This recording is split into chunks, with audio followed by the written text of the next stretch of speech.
Hello everyone, how are you doing? This is MD Tech here with another quick tutorial. In today's tutorial, I'm going to show you guys how to change the default browser on your MacBook computer. So this should hopefully be a fairly straightforward tutorial, and without further ado, let's go ahead and jump straight into it. So we're going to start by selecting the System Preferences button down in our System dock. So go ahead and left click on that. Select the General button.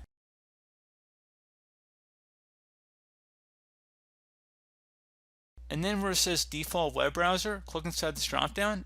And then at this point, if you have multiple web browsers installed, you can go ahead and select whichever one you want to mark as default. And there you go, guys. Simple as that. That's all you have to do. So again, pretty straightforward process here, guys. Do hope I was able to help you out, and I do look forward to catching you all in the next tutorial. Goodbye.